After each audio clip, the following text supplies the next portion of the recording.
Good evening and most welcome to a nightly lecture in Hisingen. 1439,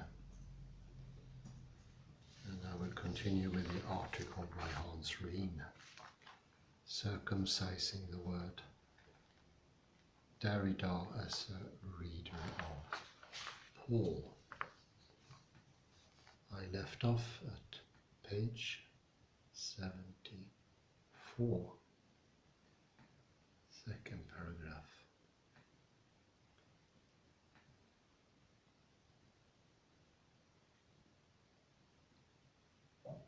To some extent, Derrida's ambiguous relation to Paul can be traced to two of his most important predecessors,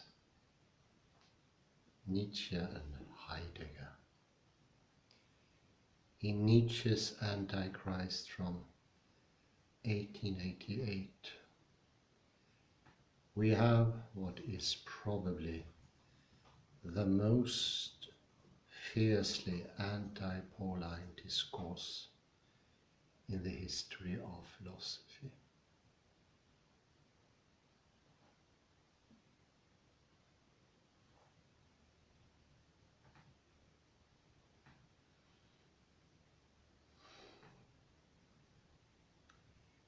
It is a reading that Derrida seems to endorse when he, at one point and in passing, recommends Nietzsche for his lucidity concerning Paul.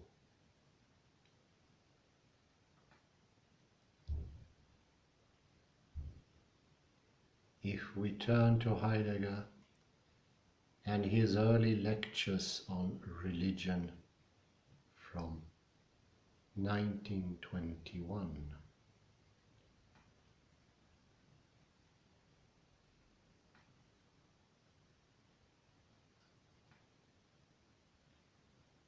we have instead one of the most productive attempts in modern times to read Paul through the lens of a contemporary philosophical sensibility and problematic.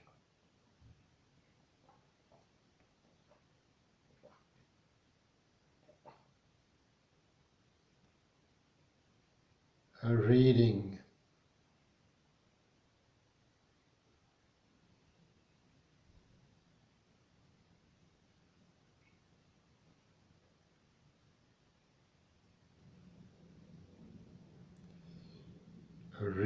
that was seminal,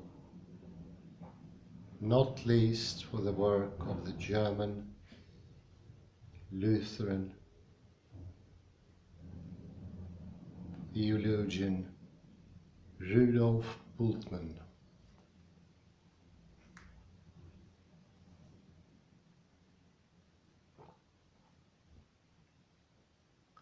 with whom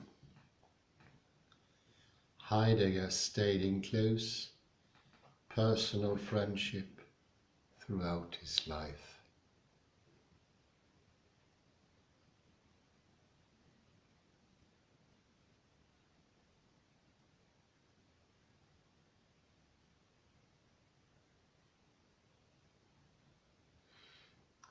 These lectures were not published until 1994.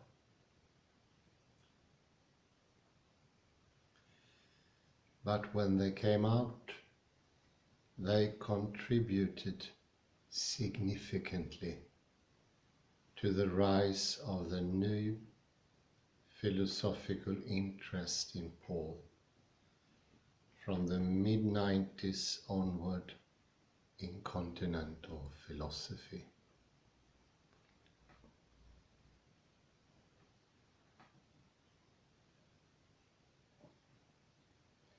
Their effect was greater than what is often recognized as can be seen, for example, in the book on Paul by Giorgio Agamben, In the Time That Remains.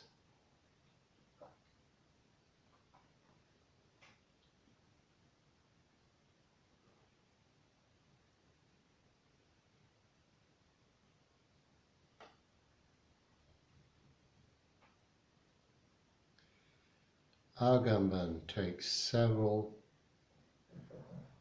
of its themes directly from Heidegger, yet with minimal references to the published lectures.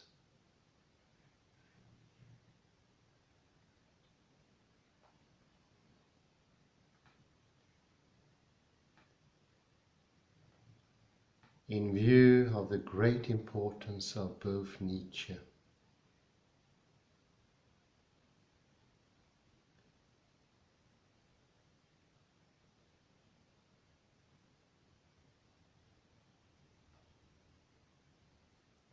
and Heidegger for Derrida's own philosophical orientation, and for his particular form of deconstructive critique.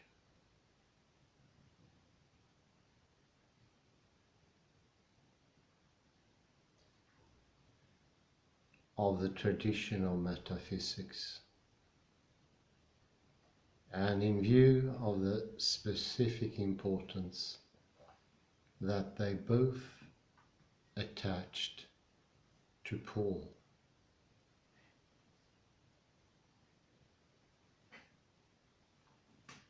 I will begin by briefly summarizing how they approach Paul.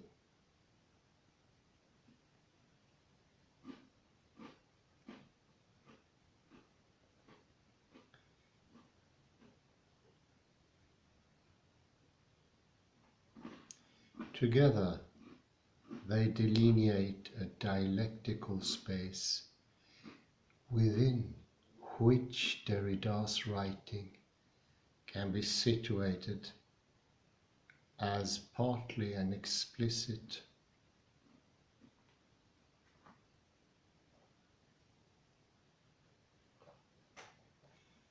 but mostly an implicit response to Paul.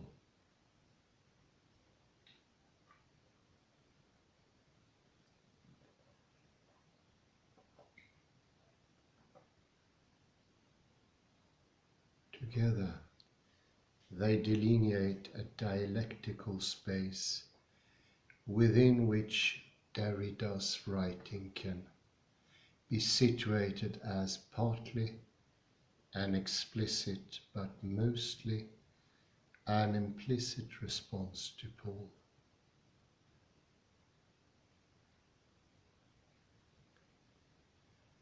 The most noteworthy such response is the very idea of deconstruction itself, which I will argue can be traced directly to the Pauline idea of destruction.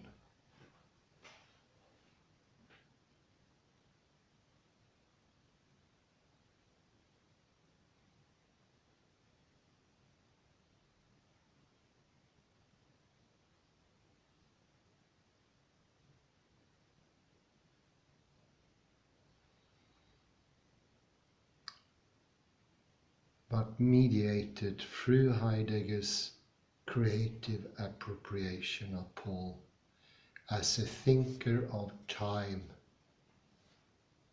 and history.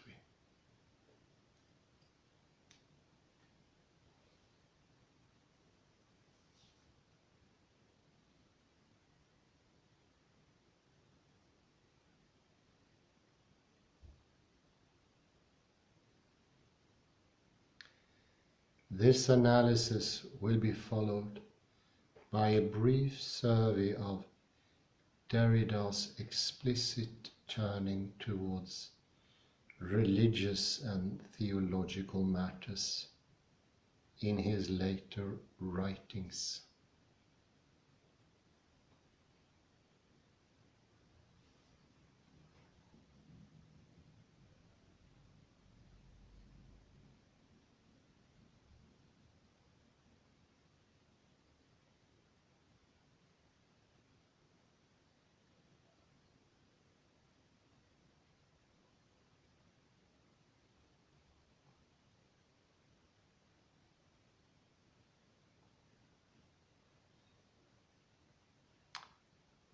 After this, we shall explore how his mode of critically reading texts can be followed through a sequence of Pauline themes.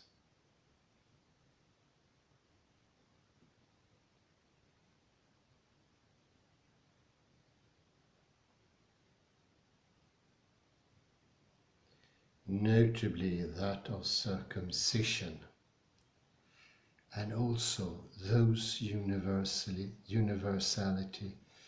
justice and hope.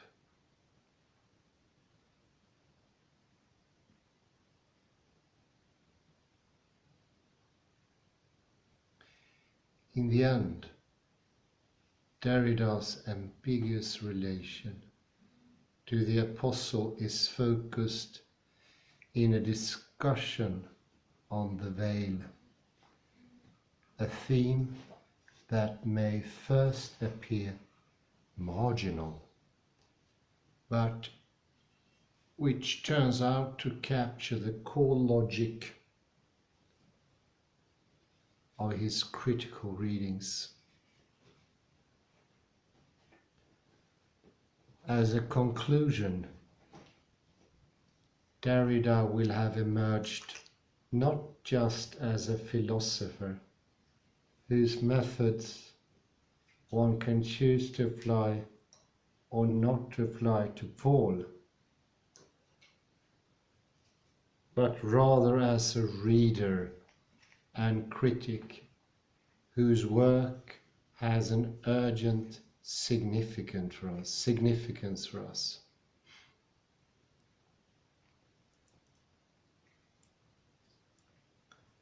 As we try to make sense of Paul and his ethical, political and theological legacy today.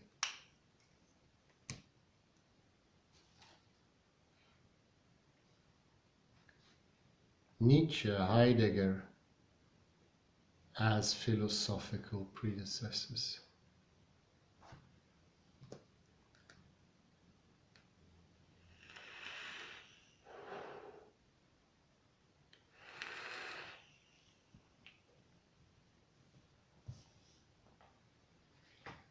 In the contemporary discussion of the re-emergence of Paul in continental philosophy, Nietzsche is rarely mentioned.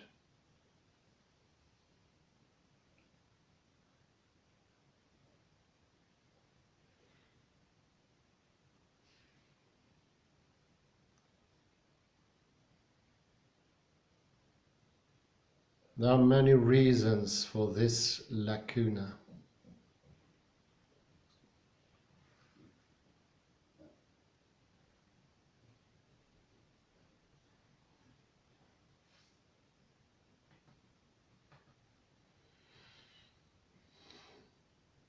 But one is the simple fact that the bluntness of his rejection of Paul is hard to digest for anyone seeking a more nuanced restoration of the Apostle in and for the present.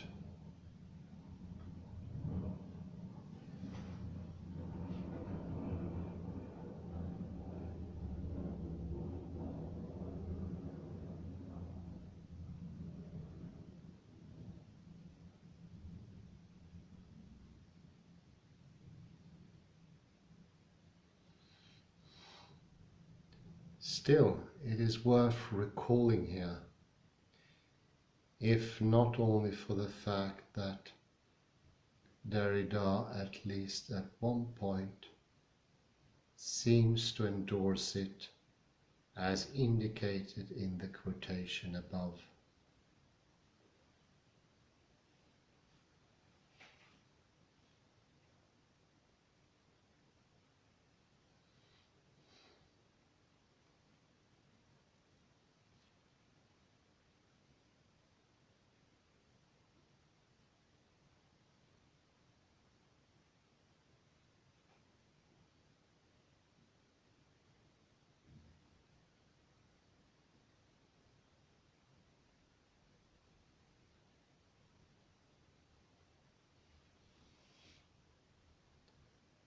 In the Antichrist, written during the very last months before his final collapse,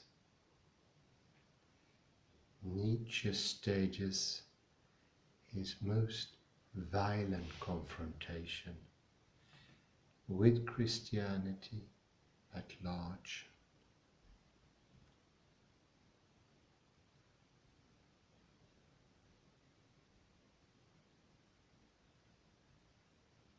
Here, he depicts Christianity as the war to the death against the higher type of man.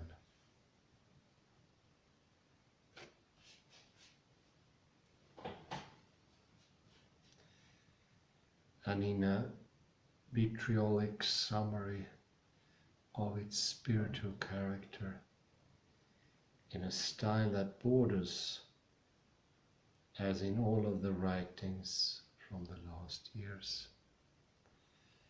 on a kind of grotesque parody, he writes that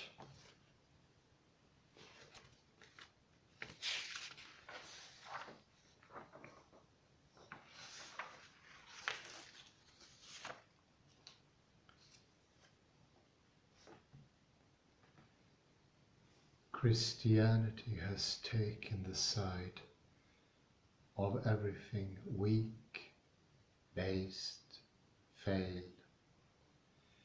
It has made an ideal of whatever contradicts the preservative instincts of a strong life.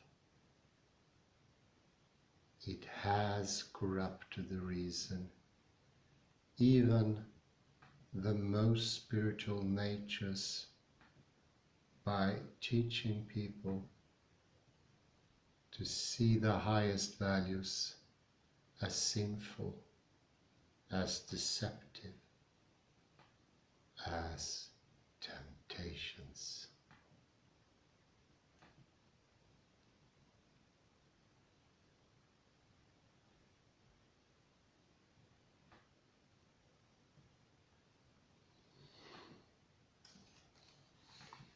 I think these words are quite noteworthy. Nietzsche came to have an enormous influence of 20th century philosophy. And one of the reasons for that, in my opinion, is that he so eloquently and condensely captures the spirit of modern times.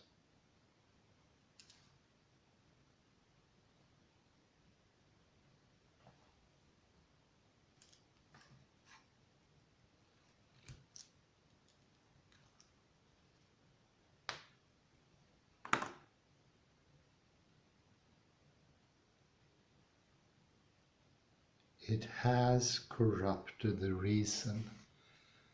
I think that is at the very core of Nietzschean thinking. The reason has a core.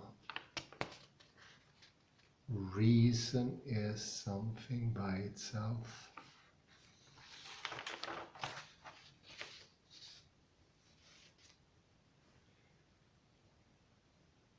The word later to be used was rationality, but still at this time reason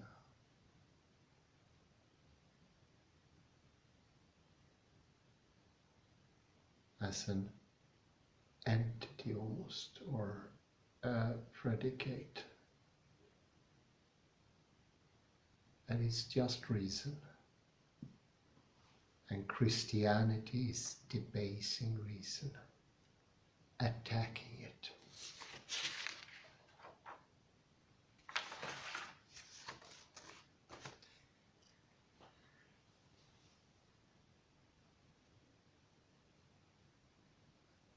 And Christianity is, in the view of Nietzsche, teaching people to see the highest values. I would say reason is the highest value according to that take, the modern take, as sinful, as deceptive as temptations.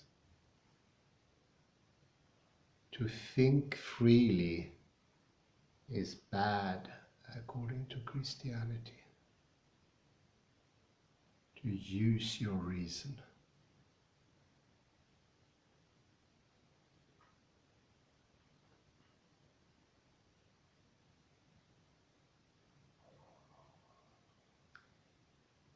So we have covered partly of what Nietzsche is referring to here, and that is the idea of reason as a fluidity of sorts.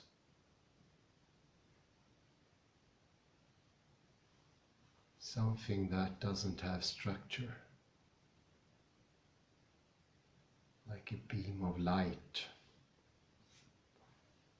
It is the cause of things, but it is not the same as the things that it produces. Reason is the originator. For those of you who have read Derrida, you already know where the parallel is. It's this idea of a present, logocentric understanding without form, pure reason. This needs to be understood to get a grip why Nietzsche sees Christianity indirectly, I would say, that's my point, indirectly, as an attack on free reason. Reason as an entity, an inside, the cause of good action, not the good action itself. The good actions are caused by reason. But reason itself is something you can't get a grip on. It's that mysterious inner, that thing that you cannot understand by itself.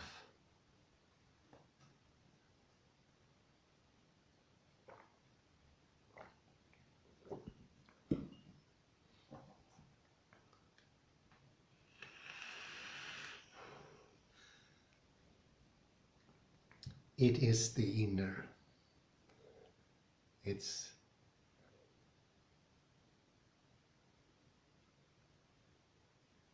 the hypnotic charm of a start of something. Where does all good solutions, just thinking and creative invention come from? Well, they have a purer origin that caused them. And that is reason itself, which cannot be captured, which is unknown.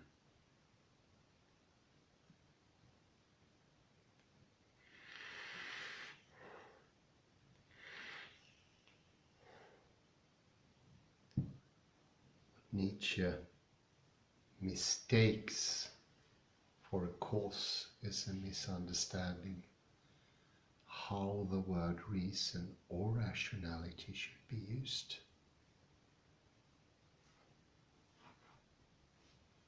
It is a, do you take a Wittgensteinian take on it, it's a misuse of the word reason as a pure originator, flying about, floating around.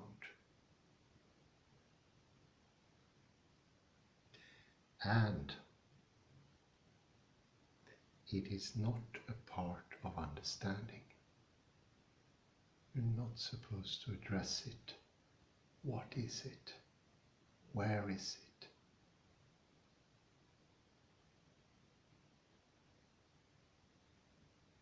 There is a little bit of a paradox here.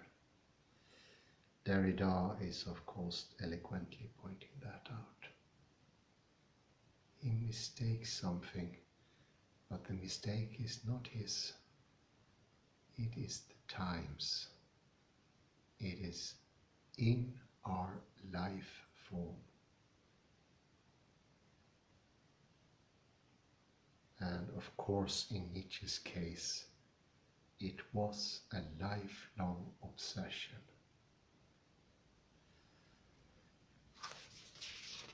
And this book was published after he lost his grips.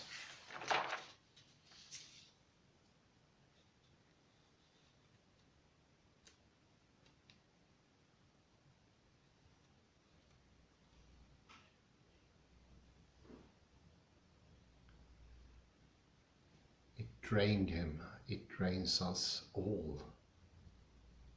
It makes understanding hard to come about. But in this case, it's very helpful to understand what exactly is he after.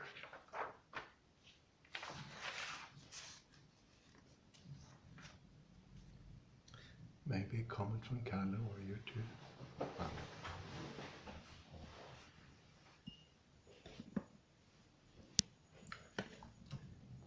Good evening. Yes, why should we prioritize reason? Antonio Damasio, for instance, has shown that reason should be equal to sentiments. Hume, on the other hand, he emphasized sentiments, but we need balance, so to say, not to emphasize something on instead of something else, like reason. Why should it hover above everything else?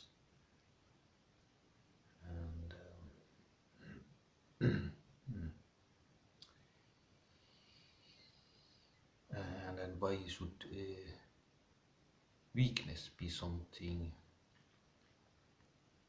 bad? And needs of if somebody should know that reason should not be the highest criterion. He was a strong supporter of Richard Wagner, so he understood the power of music, and also Dionysus. Dionysus is the god of, not of reason, but the god of disorder. So he went here against what he said in his youth. He wanted to put perhaps Apollo, the god of reason, at the same level as Dionysus. In this case, Dionysus perhaps representing Wagner, but how he in his later works he goes against himself, so to say. So it was a very long time ago that we went through Damasio. Do you want to add something on that part?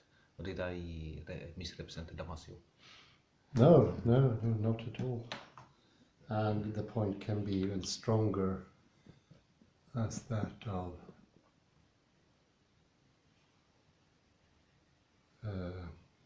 Lisa Barthet Fielman, Heidegger name was, show that sentiments are necessary for our survival as well. But speak of that Apollonian reason that Nietzsche is so fond of. And weakness depicted as something that is easy to ostensibly point out. That's one thing. And the second thing is weakness, as Kalle said here, always a bad thing? This needs to be dwelled in.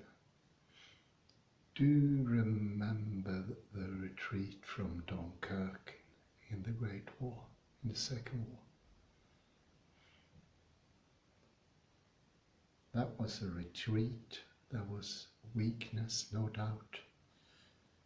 Both the Allies and the Germans agreed it was weakness. But oddly enough, that very weakness won the war.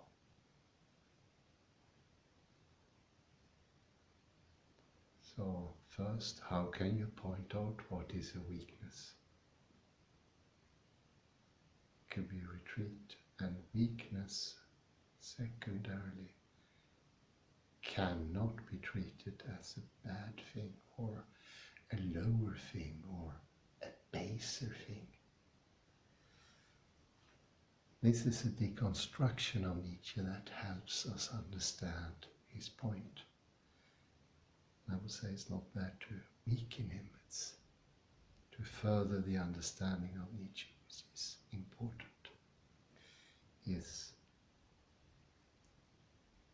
I don't have a chip on my shoulder against Nietzsche. He's one of the biggest philosophers ever.